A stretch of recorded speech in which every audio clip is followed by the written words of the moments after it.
तिकडे वाल्मिक कराड याच्यानंतर आता त्याचा मुलगा सुशील कराड हा देखील अडचणीत येण्याची शक्यता आहे। कारण सुशील कराडवर सोलापूर जिल्हा सत्र न्यायालयात खाजगी फिर्याद दाखल करण्याची मागणी करण्यात आली। या याचिकेत सुशीलवर रिव्हॉल्व्हरचा धाक दाखवून लुटमार केल्याचा आरोप करण्यात आलाय। यामुळे या प्रकरणाने आता सुशील कराडच्या अडचणी सुद्धा वाढू शकतात। सुशील कराडने त्याच्या मॅनेजरच्या घरात घुसून रिव्हॉल्व्हरचा धाक दाखवत 2 बल्कर ट्रक, 2 कार, परळीतील प्लॉट आणि सोनं बेकायदेशीरपणे ताब्यात घेतल्याचा आरोप करण्यात आलाय। सुशील हा वाल्मिक कराडसह त्याचे मित्र अनिल मुंडे, गोपी गंजेवार यांच्या विरोधात ही फिर्याद दाखल करून घेण्याची मागणी न्यायालयाकडे करण्यात आली आहे।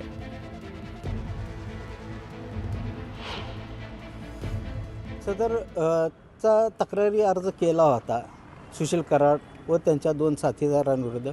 SP बीड यांनी तो तक्रारी अर्ज देखील घेतला नाही। सरतेशेवटी कोणीही पोलीस अधिकारी तिच्या तक्रारीची दखल घेत नसल्यामुळे तिने सोलापूर जिल्हा व सत्र न्यायालय यांच्या कोर्टात तक्रारी अर्ज दाखल केला। त्या तक्रारी अर्जावर न्यायालयाने आरोपींचे म्हणणे मागून घेतले। म्हणणे मागवल्यानंतर आज सुनावणीसाठी तारीख नेमली होती, परंतु आरोपीचे वकील हे आज परगावी असल्याकारणाने न्यायालयाने 13/1/2025 ही तारीख नेमली। वळूयात पुढच्या बातम्यांकडे। राज्यातील महानगरपालिका निवडणुका स्वबळावर लढणार असल्याची घोषणा शिवसेना उभाटाचे खासदार संजय राऊत यांनी केली आहे। मुंबईसह नागपूरपर्यंत राज्यातल्या सर्व महानगरपालिकेच्या निवडणुका आम्ही स्वबळावर लढणार आहोत। मग काय होईल ते होईल, एकदा आम्हाला आमची ताकद आजमावूनच पाहायची असं सूचक विधान राऊत यांनी केलं। राऊत यांच्या या वक्तव्यानं नव्या चर्चांना तोंड फुटलंय। दरम्यान आम्हाला उद्धव ठाकरे यांनी या संदर्भात संकेत दिले आहेत असंही राऊत यांनी म्हटलं। दुसरीकडे महापालिका, जिल्हा परिषदा आणि नगरपंचायतींमध्ये निवडणुका स्वबळावर लढून आपापले पक्ष मजबूत करावे लागतात असंही राऊत यांनी म्हटलंय। त्यामुळे त्यांच्या या घोषणेनं महाविकास आघाडीत फूट पडली आहे का याबद्दल चर्चा सुरू झाली आहे।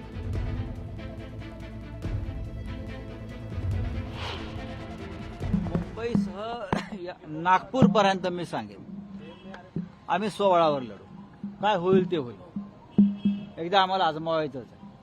नागपूरला सुद्धा मी स्वबळावर लढणार आहोत। माननीय उद्धवजीने आम्हाला तसे संकेत दिले आणि असं आमचं ठरत आहे की मुंबई असेल, ठाणे असेल, पुणे असेल, नागपूर असेल, कार्यकर्त्यांना संधी कधी मिळेल आणि त्याचा फटका पक्षाच्या वाढीला बसतो। महानगरपालिका, जिल्हा परिषद आणि नगरपंचायतीमध्ये स्वबळावर लढून आपापले पक्ष मजबूत करावे। पण शिवसेना उभाटा हा निर्णय काय म्हणून घेत आहे, याच्या पाठीमागची कारणं काय आहेत आणि याचे परिणाम काय होऊ शकतात या संदर्भातले काही मुद्दे आपण जाणून घेऊया। उद्धव ठाकरे यांच्या पक्षानं स्वबळाची भाषा सुरू केली आहे। महाविकास आघाडीत समन्वयाचा अभाव आहे हे याचं एक प्रमुख कारण सांगितलं जातं। कारण विधानसभा निवडणुकांच्या नंतर आजपर्यंत महाविकास आघाडीच्या समन्वय समितीची एकही बैठक झालेली नाही आणि याबद्दल स्वतः शरद पवार यांनी सुद्धा नाराजी व्यक्त केली। दुसरं महत्त्वाचं कारण आहे लोकसभेत जागा वाटपाच्या वेळेला सांगली आणि कोल्हापूरच्या जागेवरून वाद झाला होता। इथे परस्परांच्या विरोधात उमेदवार देईपर्यंत वेळ आली होती। तिकडे विधानसभा निवडणुकीत सुद्धा जागा वाटपाच्या वेळेला महाविकास आघाडीत मोठा गोंधळ पाहायला मिळाला। 20 दिवस हे सगळं जागा वाटप का लांबलं, त्यामागे काही षडयंत्र होतं का असा प्रश्न काँग्रेसचे नेते विचारू लागलेत। तिकडे विधानसभेत विदर्भ, कोल्हापूर आणि मुंबईतल्या जागांवरून सुद्धा मोठा वाद झाला आणि हाच तिढा सुटत नसल्यानं आघाडीचं जागा वाटप 20 ते 22 दिवस लांबलं आणि याचाही मोठा फटका स्वाभाविकपणे उभाटासह काँग्रेस आणि राष्ट्रवादीलाही बसला। संयुक्त पत्रकार परिषदेत राऊत आणि पटोले यांची शाब्दिक चकमक झाली।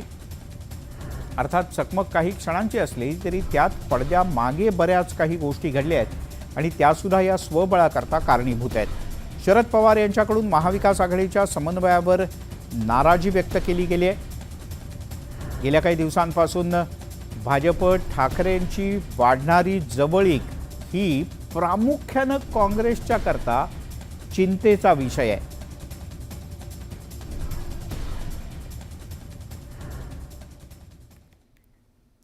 तिकडे संजय राऊत यांच्या या वक्तव्यानं महाविकास आघाडीत फूट पडण्याची चर्चा सुरू झाली.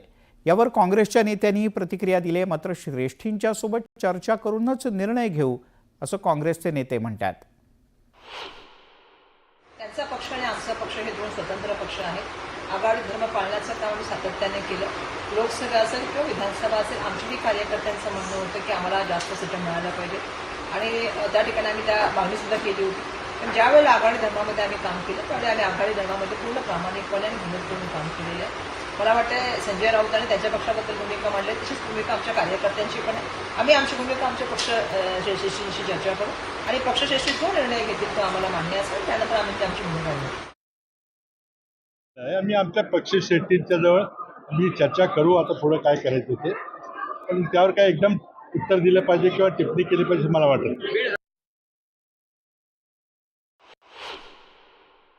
महाविकास आघाडी तुटण्याच्या मार्गावर आहे. स्वतंत्र स्थानिक स्वराज्य संस्थांच्या निवडणुका लढणार असं डिक्लेअर केलेल्या दोन पक्ष स्वबळावर लढणार. सर, माझं म्हणणं त्यांनी एकत्रित लढावं, वेगळं लढावं, ती राहील की तुटेल याच्याकडे आमचं लक्ष नाही. महाराष्ट्राला प्रगतीकडे नेण्याचा आमचा प्रयत्न आहे आणि पुढच्या सगळ्या निवडणुकांमध्ये जनतेचा आशीर्वाद आमच्यासोबत राहील. त्यामुळे आत्ता तर कुठे, म्हणजे आणखीन 8 दिवसांनी सुनावणी आहे. सर्वोच्च न्यायालयात काय निर्णय होतो हे पाहणं महत्त्वाचं आहे आणि त्यानंतरच ठरेल की मुलुख महाराष्ट्रात महानगरपालिकांच्या निवडणुका होणार का. घेऊयात एक छोटासा ब्रेक. पाहत राहा न्यूज 18 लोकमत.